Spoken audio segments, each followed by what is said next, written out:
Pessoal, nós vamos continuar falando de política, dessa vez com o nosso colunista, o Mário Sabino, que também vai conversar com a gente por videochamada, então eu já vou voltar aqui para essa câmera fechada para a gente conversar. Sabino, uma ótima tarde para você, tudo bem por aí? Para você também, Larissa. Tudo bem, muito obrigado. Então, bora lá. Eu quero começar te perguntando sobre as consequências dessa viagem do presidente eleito Lula à COP27, do ponto de vista da questão ambiental, mas principalmente da questão econômica. Eu gostaria de te ouvir, já que algumas falas dele tiveram já reflexo aqui, né? Estão tendo. Bom, do ponto de vista ambiental, era esperado que o Lula tivesse um acolhimento, né, uma acolhida boa na COP27. Ele falou o que as pessoas queriam ouvir em termos de preservação, de que vai cuidar do meio ambiente, de que, enfim, será uma prioridade do governo dele, etc, etc. Obviamente, diante disso, deve voltar o dinheiro do Fundo Amazônico, né, bancado principalmente pela Noruega. Ele até se encontrou com um representante da Noruega, se não me engano, o ministro das Relações Exteriores da Noruega. Então, nesse aspecto ambiental, enfim, foi o esperado, o que é bom, né? O que é bom. Não percamos de vista, no entanto, que a destruição da Amazônia não começou com o governo Bolsonaro, né? Inclusive, assim, o primeiro mandato do Lula houve uma grande destruição ali, grande parte da floresta também foi ocupada, consumida, destruída, etc. Então, é um problema que vem de longe, não existia sob o PT, obviamente caiu, né, em algum momento aquilo ali caiu e voltou a crescer sob o Bolsonaro para níveis realmente indizíveis. Então, o aspecto ambiental foi um sucesso de relações públicas. Agora, um desastre do ponto de vista do discurso econômico, né? Basta ver o que está acontecendo com o dólar, acontecendo com a Bolsa, e agora com esses rumores de que o ministro da Economia será o Fernando Haddad, que não é exatamente um amigo do capitalismo, né?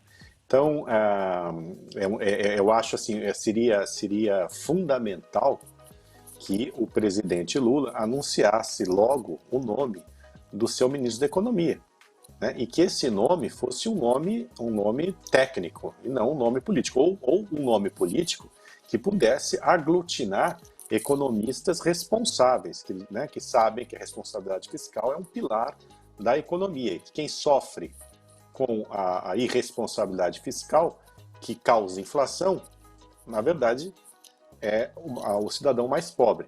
Sabe, essa dicotomia entre responsabilidade social e responsabilidade fiscal, ela não existe, é uma falsa dicotomia.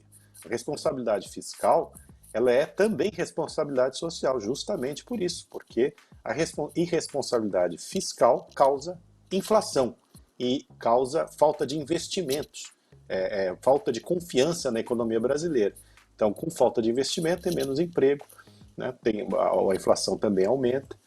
Então, um desastre. Desse ponto de vista, foi um desastre. O que está acontecendo no Brasil é um desastre. Tanto que, né, Larissa, o Armínio Fraga, o Baixa e o Malan, ontem divulgaram aquela carta, né? Foram 3 economistas do Real que apoiaram a eleição do Lula, esperando o Lula, digamos assim, o Lulinha Paz e Amor na área econômica, né? O Lula do primeiro mandato, da Carta aos Brasileiros, e tá todo mundo muito assustado com o discurso, né?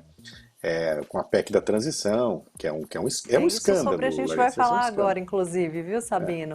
Sobre a PEC Tá da certo. transição, apresentada ao Senado na quarta-feira. Como que você vê essa discussão sobre a validade dela? Ainda não se definiu, né, se o Bolsa Família vai ficar fora do teto ou só no próximo ano, como que deve funcionar, mas eu já gostaria de te ouvir também a respeito da PEC da transição.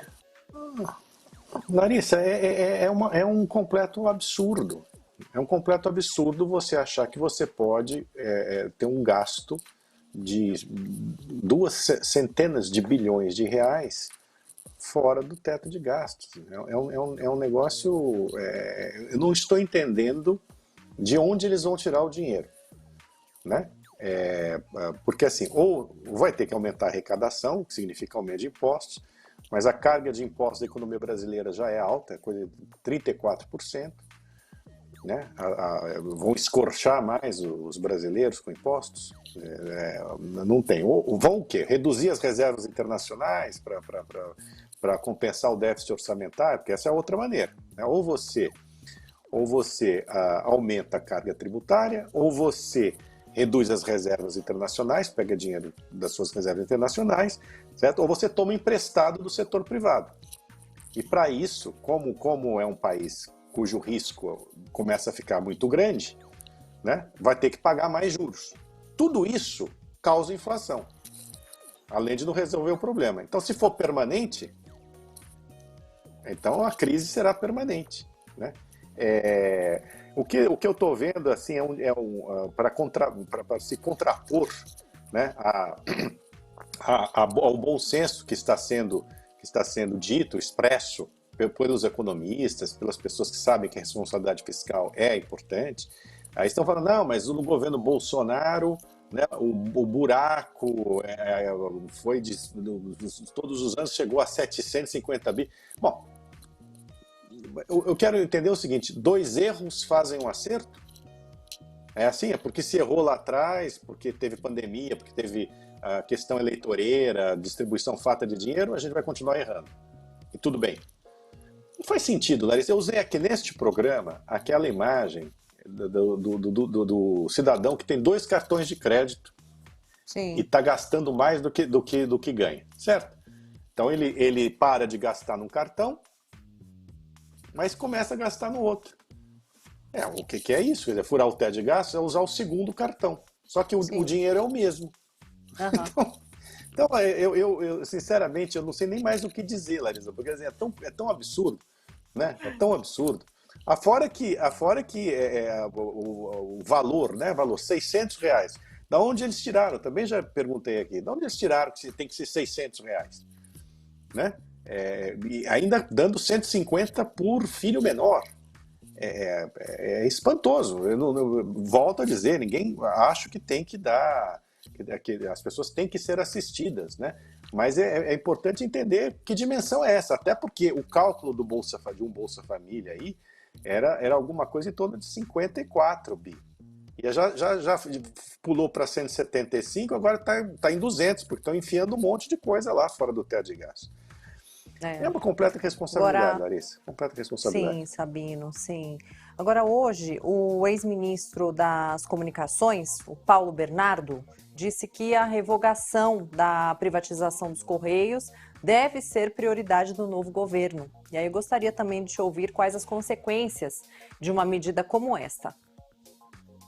Bom, para além da empresa Correios, né, ser atingida, né, enfim, perder em termos de competitividade, né, de eficiência e tudo mais, e o governo se livrar, né, dos custos oriundos da empresa, você sinaliza o quê? Você sinaliza para o mercado que nós temos um governo que não vai privatizar, porque deveria ser privatizado, que acredita num Estado mamute, né? E que pode vir até a nacionalizar empresas que já foram privatizadas. Né? Então, por exemplo, tem petista falando em revogar a privatização da Eletrobras. Então, assim, o clima, você entende? O clima para o investidor, seja o investidor nacional como o investidor estrangeiro, é muito hostil. Então, a gente vai acabar afugentando investidores, dinheiro que poderia estar entrando no Brasil. Então, desse ponto de vista, é uma péssima sinalização, casada com a irresponsabilidade fiscal, né? O desastre está completo. Agora, Sabino, para a gente encerrar aqui a nossa conversa, o que você tem achado dessa reclusão do atual presidente né, Jair Bolsonaro. Hoje o ex-ministro do Turismo, Gilson Machado, disse que o Bolsonaro tem trabalhado 18 horas por dia, mas de fato,